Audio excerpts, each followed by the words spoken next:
Joy is the serious business of heaven. With these words, C.S. Lewis reminds us that true joy transcends any momentary pleasure. Here on our channel, we have been striving to provide a deeper understanding of Lewis's universe, exploring aspects of his work that often remain on the periphery of more superficial discussions. I'd also like to apologize if any of our recent videos have not pleased the majority. We are always learning, and we want to grow together. Today in the video, 3 timeless C.S. Lewis pillars for cultivating joy in life. We're going to delve into 3 essential pillars: understanding the difference between genuine joy and fleeting pleasure, facing suffering without losing hope, and valuing love and friendship as the foundations of a life filled with meaning. We'd love to know what you want to see here: more prayers, more content on Lewis's works, or reflections on Christian personal development. Leave your comment, as your opinion is vital to us. Before we begin, don't forget to leave your like. Subscribe to the channel, since YouTube has been unsubscribing some followers, and turn on notifications so you won't miss any content. Let's go. 1. The power of joy and the search for meaning. For C.S. Lewis, joy is not limited to a fleeting stimulus like immediate pleasure. Instead, it reveals itself as a glimpse of something higher and eternal, a longing that surpasses the boundaries of the present moment. While pleasure is satisfied by sweet flavors or exciting novelties, the joy Lewis describes awakens the awareness of a sublime and enduring reality. It does not vanish when the external source fades. On the contrary, it suggests that there is a supreme good to be pursued beyond what can be seen or touched. Faced with this distinction, we understand that the ephemeral cannot fill the human being's existential void. As Ecclesiastes 3:11 reminds us, He has made everything beautiful in its time. He has also set eternity in the human heart. This truth points to the limitation of superficial pleasures, incapable of quenching the inner longing for something deeper. Authentic joy, on the other hand, invites us to explore spiritual dimensions, broaden our horizons, and open our hearts to the transcendent. True joy is not produced by human will, but arises as a sign bursting into our consciousness, indicating a fullness never found in created things alone. It is like catching the scent of an unknown garden. Jesus says, John 15:11, "I have told you this, so that my joy may be in you, and that your joy may be complete." This complete joy comes from the divine presence, revealing the ultimate source of this inner state. By embracing this perspective, the world ceases to be a mere setting for consumption or amusement, and becomes an environment brimming with clues pointing to the infinite. Each beautiful experience functions as evidence of something higher. This shift in perspective inspires reverence, gratitude, and sensitivity to the sacred, steering humanity away from the relentless pursuit of shallow satisfactions and guiding it toward a genuine encounter with God. Valuing truly meaningful experiences, an inspiring work of art, a profound conversation, a spiritual reflection, or fruitful study, elevates one's very existence. Such engagement awakens the innermost essence, broadens horizons, adds color to the journey, and connects the individual to their true identity, making life's journey fuller and more meaningful. To cultivate this inner dimension, it's essential to set aside moments of silence, devote oneself to prayer, reading, contemplating nature, practicing gratitude, or serving others, meditating, studying the scriptures, and orienting one's thoughts according to Philippians 4:8. Whatever is true, noble, right, pure, lovely, admirable, ensures that the pursuit of joy is not lost in immediacy, but instead deepens, becoming more authentic. Caring holistically for oneself means not only tending to the body and emotions, but also nourishing the soul. Prayer, contemplation, and seeking the divine presence strengthen not only emotional balance, but also hope and faith. This integrated care, body, mind, and spirit, leads to a more harmonious existence, attuned to the sacred. When joy points to something greater than the individual self, the other person ceases to be a means of entertainment. Relationships marked by love, empathy, and respect flourish, nurturing a more authentic joy. In 1 Corinthians 13:4-5, love is described as patient, kind, and humble, a solid foundation for bonds that elevate life and foster spiritual well-being. Contemporary society often drives individuals toward immediacy and superficiality, inundating them with empty stimuli. This hectic pace and the emphasis on image over substance make it difficult to recognize that profound, silent joy that demands interior depth. Yet, by understanding joy as a sign of the transcendent, it becomes a guide to what truly matters. Psalm 16:11 affirms, "You make known to me the path of life. In your presence there is fullness of joy." This fullness is not fleeting, but points to eternity and guides decisions, values, and priorities, illuminating the path toward what is eternal. If true joy is born from the eternal, it is not nullified by trials. Even in the face of suffering, one can remember a greater purpose, a future glory that surpasses current pains. As Paul states in Romans 8:18, "I consider that our present sufferings are not worth comparing with the glory that will be revealed. Joy, therefore, does not deny affliction, but offers perspective, inspiring courage and hope." In a time that values holistic balance and the search for meaning, Lewis's understanding of joy broadens our horizons. It's not enough to care only for the surface. We must open ourselves to the transcendent, recognize that true satisfaction flows from contact with the eternal, from communion with God, and from alignment with His will, ensuring that life indeed has a greater meaning. 2. The inevitability of suffering. For C.S. Lewis, suffering is not an accident or something foreign to the human condition, but an inherent element of our finite nature. He does not suggest that pain can simply be removed from experience. Rather, he invites honesty in facing it. Life does not promise exemption from discomfort, but instead offers the opportunity to acknowledge that this reality is part of our existential journey. By understanding that suffering is not an error in life's system, but a legitimate component of the journey, it becomes possible to face it without constant rebellion. Instead of seeing adversity as an injustice that must be eliminated at all costs, one can accept it as a challenge requiring courage. Jesus warned, "In this world you will have trouble, but take heart, I have overcome the world." John 16:33. If Christ himself points to the inevitability of trials, this realization encourages acceptance of pain as an integral part of our earthly path. Lewis recognized that, immersed in suffering, people often find valuable lessons, spiritual awakenings, and greater sensitivity to the pain of others. When facing difficult times, deeper dimensions of oneself, of others, and of God are revealed.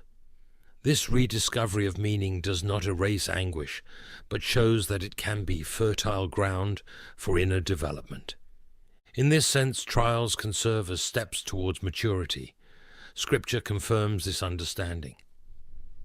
We know that suffering produces perseverance, character, and character hope. Romans 5:3-4. Grief ceases to be a mere burden and becomes a pathway to strengthening faith, expanding compassion, and achieving genuine spiritual growth. For Lewis, fear should not be denied, but faced. Vulnerability is part of our humanity, yet how we deal with fear reveals character. It's not about eliminating anxiety, but maintaining integrity and refusing to become paralyzed. Courage, in this context, is not the absence of apprehension, but the willingness to move forward with faith. Psalm 23:4 expresses this idea. Even though I walk through the darkest valley, I will fear no evil, for you are with me. The divine presence offers the support needed to advance even in darkness, making fear an opportunity to show trust in something greater than our circumstances. In the midst of despair, Lewis would encourage seeking a broader perspective, recalling that hope does not depend on what is seen in the present, but on what is believed. This virtue does not spring from superficial optimism, but from the firm decision to trust in God's faithfulness, even when immediate evidence is discouraging. Lamentations 3:21-23 sheds light on this vision, emphasizing that the Lord's mercies never end, they are new every morning. Thus, hope is cultivated by perseverance, the discipline of faith, and daily remembrance of God's unfailing goodness. Lewis's reflections resonate with modern mental health challenges, as they do not deny the reality of emotional pain. Recognizing suffering and fear as legitimate aspects of human experience helps to dispel undue guilt, opening a path to embrace anxiety or sadness as signs that it's time to seek care, understanding, and often professional help. Faith does not exclude this need, rather it can harmoniously integrate with it. By accepting pain as part of maturation, resilience develops. Rather than attempting to eliminate all tension, one learns to manage it, casting it upon God. Cast all your anxiety on him because he cares for you. 1 Peter 5:7. Faith, combined with a healthy view of suffering, offers tools to traverse dark periods with greater serenity and inner balance. Lewis would emphasize the importance of not walking alone. Suffering, when shared, becomes more bearable. Mutual support, empathy, and compassion turn hope into tangible gestures, reminding us that we need not live our pain in isolation. As Galatians 6:2 advises, carry each other's burdens. In this act of solidarity, one not only expresses a feeling, but also becomes an instrument of divine grace. By deepening communion with the sacred, one finds meaning that surpasses logical understanding. Faith acts as the anchor of the soul. We have this hope as an anchor for the soul, firm and secure. Hebrews 6:19. This anchor ensures that affliction is not the final word. Through closeness with God, adversity becomes a path of transformation, leading to a broader understanding of existence, even if reason does not provide all the answers. 3. Love and friendship, the foundation of a good life. For C.S. Lewis, love and friendship are not merely adornments in a full life. They constitute the true foundation upon which a life rich in meaning can be built. While success, power, or social status prove fragile and transient, these effective bonds take firm root in the human heart, becoming lasting sources of joy. More than simple relationships, they are treasures of the soul that allow us to touch the eternal. Thus, a good life is not limited to accumulating external achievements. It gains depth in sincere companionship, mutual care, and the priceless presence of those who truly matter. By nurturing genuine relationships, one is invited to go beyond the narrow circle of the self, practicing empathy, faithfulness, and generosity. This love, which upholds authentic friendships, also encourages moral and spiritual maturity, directing one's gaze beyond personal interests.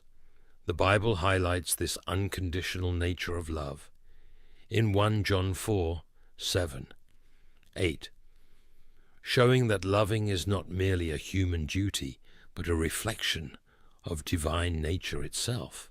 Thus, experiences marked by this higher love give new meaning to one's moral journey, drawing the soul closer to the transcendent.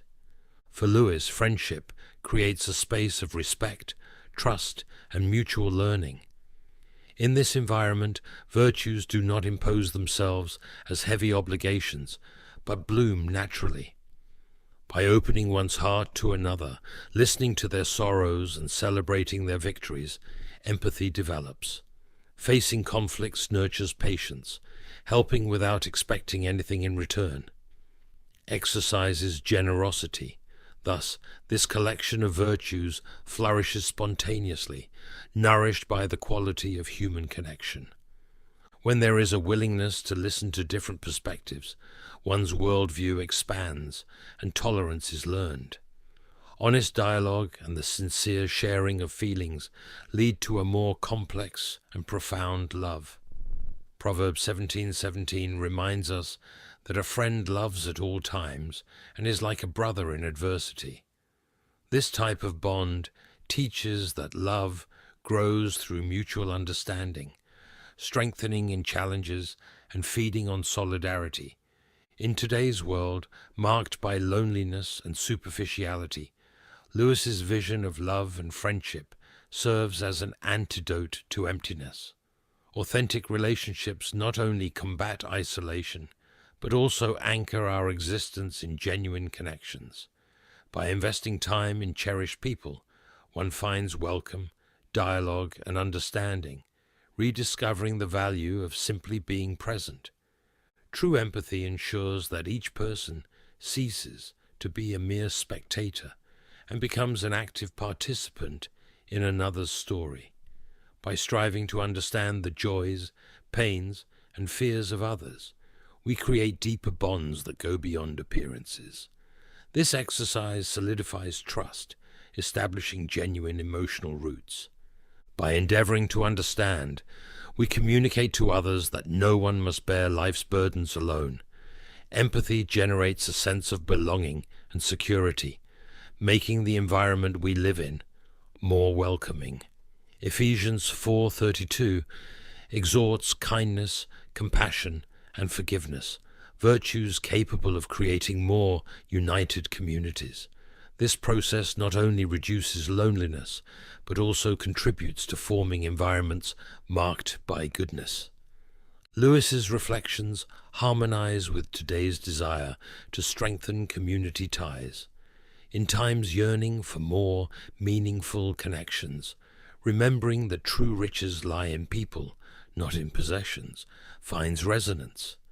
By valuing cooperation and mutual support, we respond to Lewis's call to make love the standard of collective life. Transformations can begin with small gestures, showing genuine interest, listening attentively, expressing gratitude, and acknowledging the other's worth. By acting in this way every day, we impact not only our own reality, but that of entire communities. Galatians 6:2 encourages carrying each other's burdens, fulfilling the law of Christ. This concrete action multiplies kindness and respect, building relationships that withstand the test of time. For Lewis, human love is not merely natural, but a reflection of the divine essence. Experiencing the depth of human affection offers a glimpse of God's nature, the love that lays down its life for friends, as taught in John 15:13. This sacrificial love points beyond the earthly realm, indicating that in mutual care there is a luminous sign of the Creator's presence.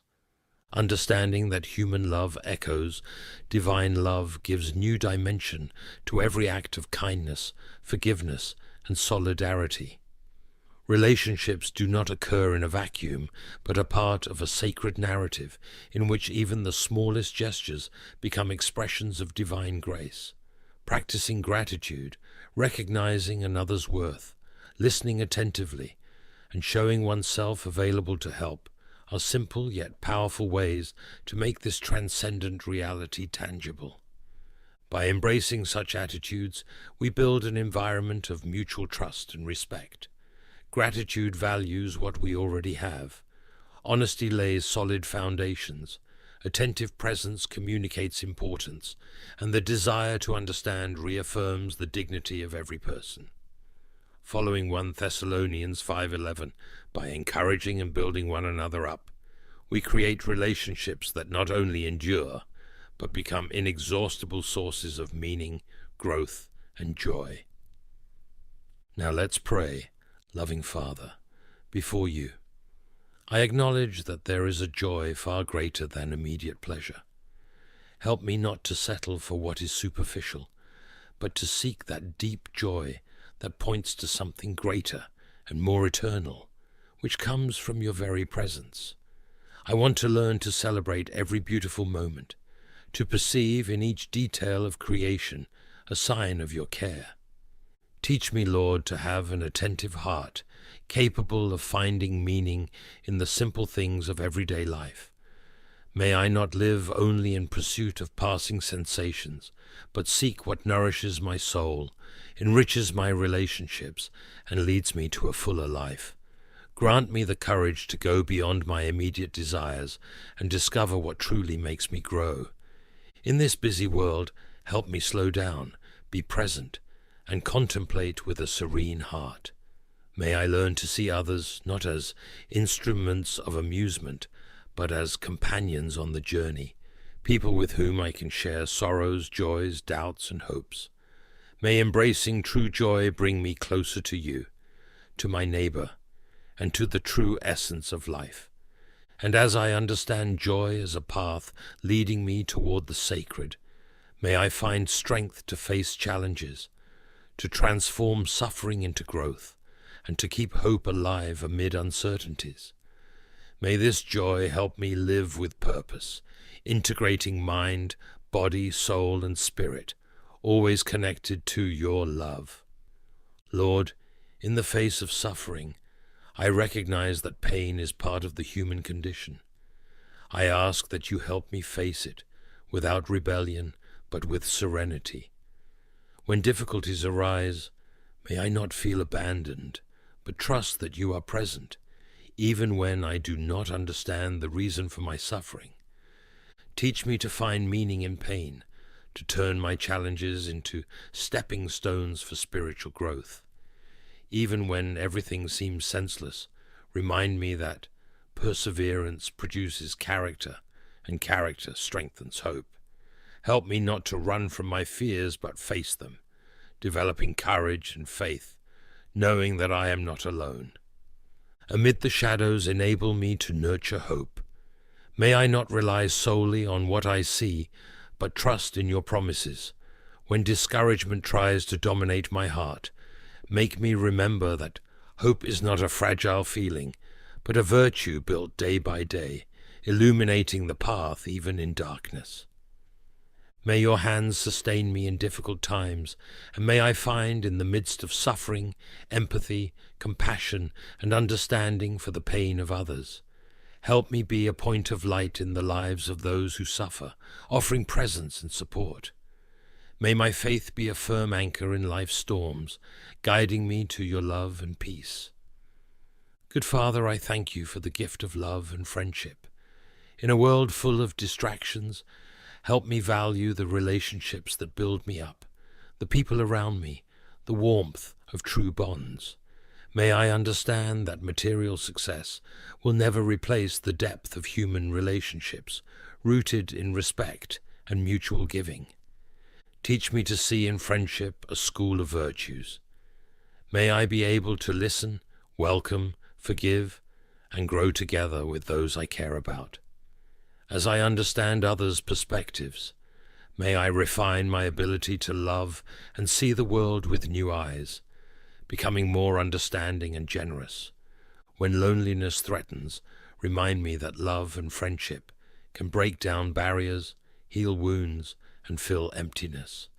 May I find in the presence of others a source of meaning and belonging, overcoming the culture of individualism. Help me build bridges of affection and solidarity, creating environments where compassion flourishes. And by recognizing in human love a reflection of your own being, lift my heart beyond the immediate. May I grasp that every caring act, every gesture of kindness, and every word of encouragement is a living sign of your love for us. Give me the grace to bring these truths into my daily life, cultivating authentic relationships and allowing your light to shine in every encounter I experience.